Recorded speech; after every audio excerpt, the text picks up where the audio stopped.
Hello everyone, I hope you guys are all having a fabulous Monday. Today I'm coming to the weekly Minks Monday Q&A. Before we get started, let me share the bag that I'm currently rocking, and that is the Louis Vuitton bum bag. Alright, so grab a coffee, grab a tea, let's start workouts, go to work, astrology, whatever it is that you're doing, come join me. We have some awesome topics to cover today. Starting with the first question from Eyeliner Girl 8.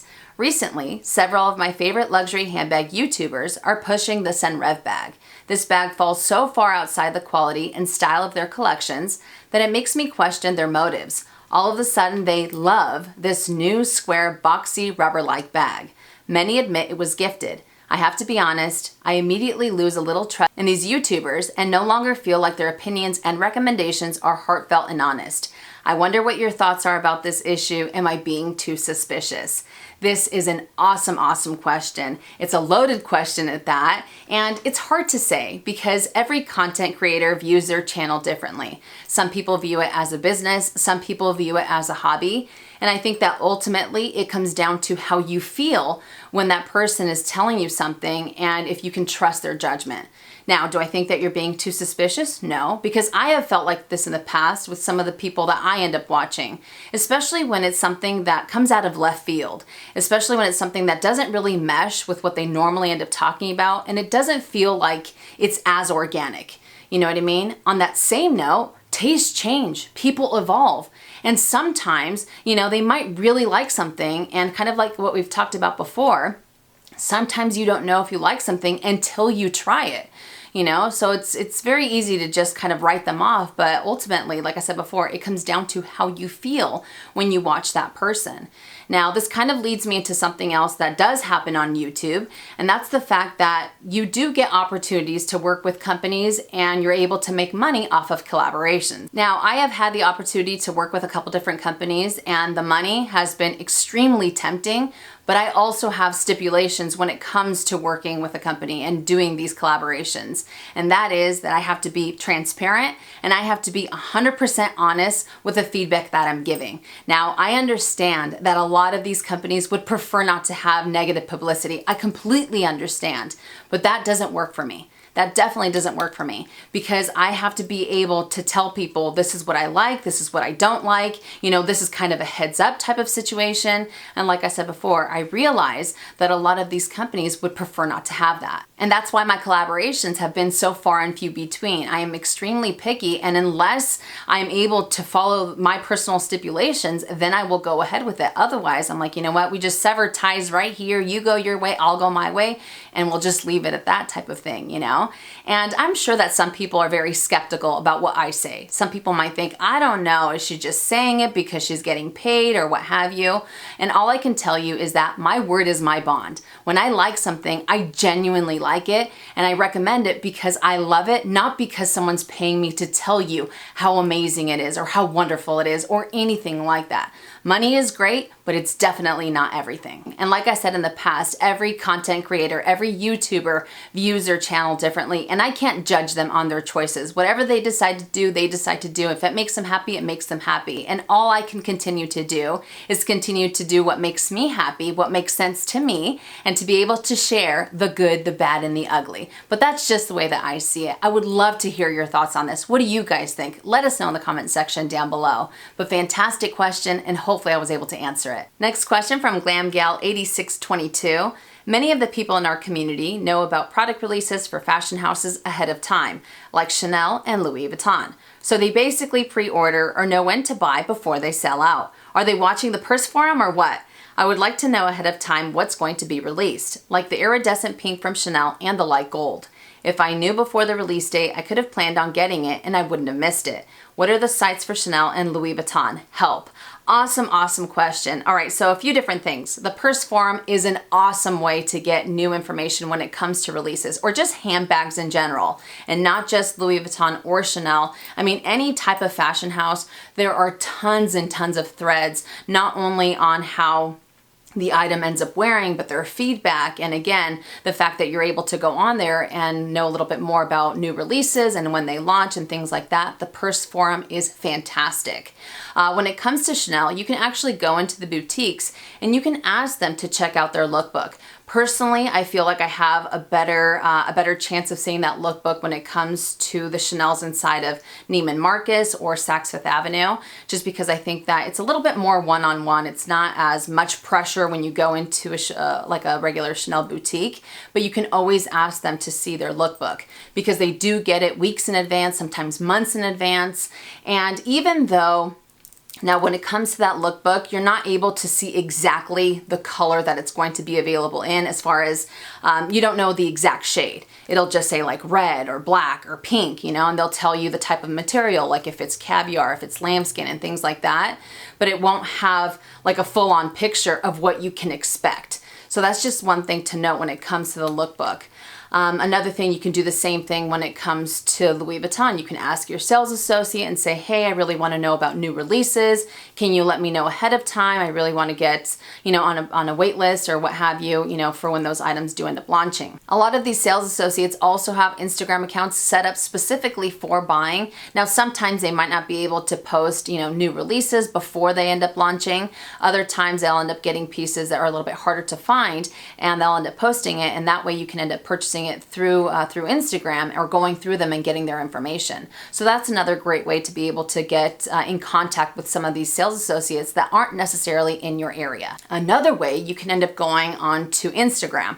I love Instagram for this reason, because you can end up doing like hashtag new Louis Vuitton products, hashtag Chanel new releases, Chanel new products, and you will get a plethora of different accounts that end up showcasing all those new pieces for the collections that are coming out, you know, 3 months in advance or what have you. So that's a really, really great way. Now, when it comes to Louis Vuitton on Instagram, there are 2 accounts that I absolutely love and I trust implicitly. The first one is Foxy LV. Many of you guys know who she is. She has a YouTube channel, so she is a fellow YouTuber, and she has so much information when it comes to new releases. I absolutely love it. Not only does she give you the item, she gives you the SKU number. Sometimes there's prices on there. She tells you when you can expect it. I mean, she is absolutely fantastic. So if you do want a heads up when it comes to Louis Vuitton, absolutely follow her Instagram account. And the other one is dlouisv.com. I will put both names on the description box below if you want to check them out. But they also end up posting a ton of information on new releases and some items that we won't end up seeing here in the United States. You know, and Foxy LV just doesn't post for the United States either. She ends up posting worldwide items that you can expect and the types of colors that you will end up getting here versus there. So both of these accounts, like I said before, I trust them implicitly. They are amazing, and I feel like they always end up responding to people's comments as well in a timely manner, and I applaud them for it, you know, because it is difficult to be able to give that information and to be able to stay on top of it. But both of those accounts are wonderful. But whether it's Instagram or the forum or going into your local boutique or talking to your associate, those are definitely some of the ways that you can end up getting a heads up on new releases. But what about you guys? Is there anything that you follow when it comes to new releases? Let us know in the comment section down below. But fantastic question, and hopefully I was able to answer it. Next question from Heather Cohen. Do you have any tips on establishing a relationship with the Louis Vuitton CA, client advisor? I have made many purchases at various locations of the boutique, but it's usually very busy and I'm unable to form a good relationship with someone in particular. There are some new bags I would love to pre-order, but I am unsure on how to go about this. This is an awesome question, and first and foremost, I would say that once you find someone that you're very comfortable with, once you find someone that isn't going to tell you what you want to hear and you can trust, you know, the feedback that they're giving you, I always like to ask them for their card. And I also like to ask them if they can give me an idea of their schedule. So that way, every time you go into the boutique, you can ask for that person, and that ends up building the relationship. At least that's the way that I see it. I know some people might feel differently, you know, so they end up giving you their card, and on there they give you their number, and it's not their personal number, but you can always also text them in advance and say, hey, I want to go down to the boutique. Are you going to be in? And that way they can also set time aside, so that way when you do go in, it's not crazy busy and you're not stuck with a different sales associate or anything like that. You end up going to the same one over and over again. So I personally feel that that really ends up helping the relationship. You know, I know I've said it before, the loyalty that a lot of these sales associates like to get from their clients, I think is wonderful. Sometimes I have cheated. I've said this before. I have cheated because if I really want to get something, you know, I end up going through another associate, or I go through a different company or what have you. But all in all, I feel that if you constantly go back to that same person, and if you text them whenever you need something, or if you have a question, that always ends up helping out. But I would love to know, what are some ways that you guys end up building a relationship with your sales associates or with your client advisors? Let us know in the comment section down below. But I wouldn't rush it either, because I feel like once you kind of get that vibe from someone, and like I said before, you guys kind of mesh, it just makes it that much easier. And sometimes it's not even talking about handbags, and it's not talking about, you know, the item that you're there to see. It's more so you start to form a friendship with them, you know, and it's like, oh, hey, how's your family? How's your son? How was this? How was that? And I feel that that always makes it a lot more comfortable, and, you know, just makes for a better relationship in general. But that's just the way that I see it. But again, let us know in the comment section down below, what are some of the things that you guys do in order to build relationships with your client advisors? But fantastic question, and hopefully I was able to answer it. Next question from Hunter McDaniel. Do you prefer Louis Vuitton Monogram or Demi Be? I found that I'm more drawn to Monogram because it's classy and more recognizable. Just curious on your thoughts. All right, so between the two, between Monogram and Demi Be, I actually prefer Demi Be. I love the fact that it was the first print. I also love the fact that it is very understated. Now, I will admit I have more pieces in Monogram than in Demi Be. And I think it really comes down to the fact that there are less silhouettes, there are less pieces available in Demi Be than in the Monogram. Because every time they end up having a new collection, or every time they introduce a new line, they almost always have it in Monogram, and then later on they decide to do it in Demi Be, if they even decide to do it in that print. Other times they end up opting for Demi Azur, you know? So it's almost like in a way I feel that Demi Be is kind of like an afterthought, because it's such a bummer. I love the red interior. I also appreciate the fact that the leather is very carefree, because you can use it in any type of weather.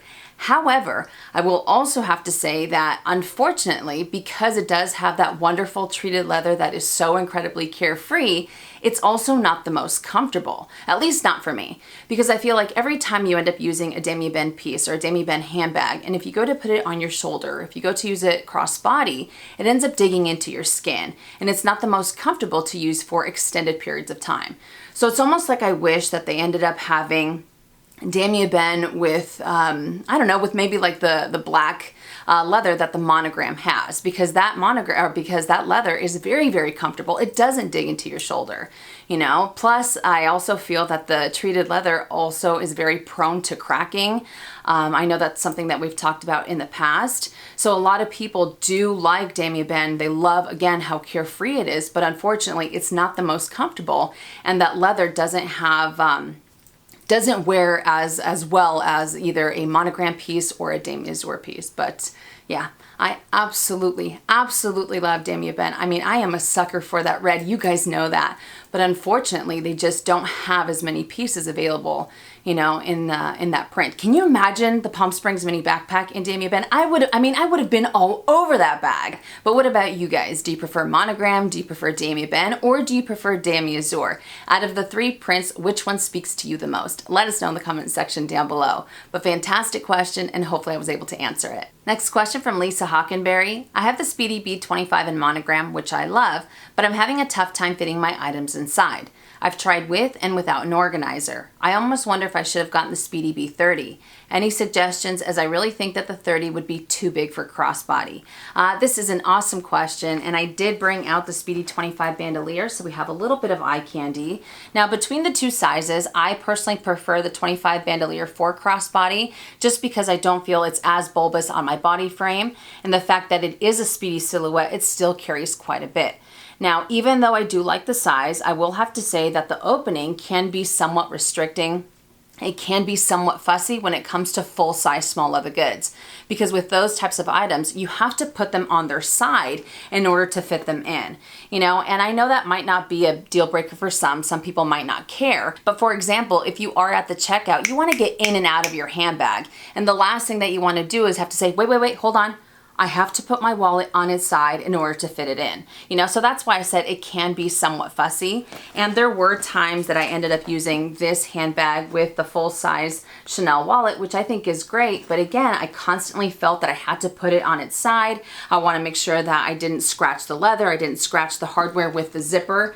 of this bag. Now, even though it is somewhat restricting, it's not as restricting as a classic 25 because this does have the dual zippers. Now, one thing that I ended up doing, I was like, you know what? I'm not dealing with these full-size wallets. I'm not dealing with full-size cosmetic cases. I opted to go for compact small leather goods. So instead of carrying something like this, I decided to go for something like this. And I feel like it made a world of difference. So whether it was a compact cosmetic case or a compact wallet, I think that it really made a huge difference. And if you go to use an organizer, it also makes it a lot easier to be able to pack that organizer when it comes to the smaller pieces. However, if you don't want to downsize your wallet, if you don't want to downsize your cosmetic case, I would definitely check out the size 30. And I think it comes down to personal preference because I personally like the 25, but I also think that the 30 is wonderful. And the fact that it doesn't have, as big of a restriction when it comes to the zipper as the 25, I think that's a major, major plus. You don't have to sit there, and have to worry about how you're fitting your items inside or how, what angle you're going to be putting it in. It's kind of like grab and go, no big deal. So that's what I would end up doing. I would end up going down to the boutique, if you don't want to downsize your small leather goods, and try out the 30. Bring all of the items that you would normally carry with you. That way you have a better idea and see which one ends up working out the best for your lifestyle. You might be surprised. It might end up being the 30. I don't think the 30 is too big to use crossbody by any means whatsoever. And again, the fact that you don't have to deal with such a small opening as the 25 is a major, major plus. So I don't know if this ends up helping out, but I wish you the best of luck. But fantastic question, and hopefully I was able to answer it. Next question from Cal Chan. Do you feel like the new coated canvas is softer and less durable than the classic ones? Yes, absolutely yes. Now, I love that the new canvas is a lot more flexible. It's a lot more comfortable. It's not as stiff, especially when it comes to handbags, but it definitely feels a lot flimsier than it ever has. In the past, I feel like the canvas was a lot thicker, and sometimes the handbags felt a little bit stiff. They might not have been as comfortable, and sometimes that same stiffness would lead to cracking canvas. But for the most part, I feel like between the two, old canvas stands the test of time in comparison to the new stuff. So I can appreciate the fact that it's a lot more comfortable, it's a lot more user-friendly, if you will, with the way they ended up treating the canvas, but I just feel like there's no comparison. A perfect example, a couple of weeks ago when I went to the boutique, I actually went to check out the clay in the Demi graphite. I was super stoked when it came out because I feel like we're that much closer to a handbag type of thing. But when they brought it out, I was like, oh my goodness. It was like night and day in comparison to my clay because I did have my Monogram clay with me. And when I was kind of like feeling both materials, again, no comparison, night and day. And this is kind of like what I was talking about last week with the whole price point on some of the materials that these fashion houses use and the prices that they end up charging. So I did unfortunately decide against it. Even though I really liked it, I just felt like it was just way too flimsy. So it's kind of a bummer. I really wish that Louis Vuitton would end up bringing that canvas back because I think, again, it has stood the test of time. But that doesn't seem to be the direction that they're going to be moving in, And again, I can appreciate that it's a lot more comfortable to use some of these handbags that have the more flexible material. But I don't know, maybe I'm just old school, all right? Maybe I'm just old school and I just love old canvas because I feel like it feels differently, it looks differently, it wears differently than the stuff that we have now. But those are just my 2 cents.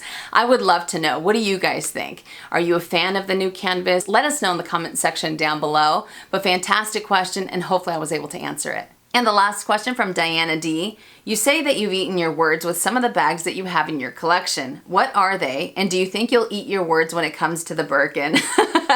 Awesome question. All right, so yes, I have eaten my words with some of the handbags that I have within my collection, some of the bags that I never thought that I would own. The first one is the Speedy 25 bandolier.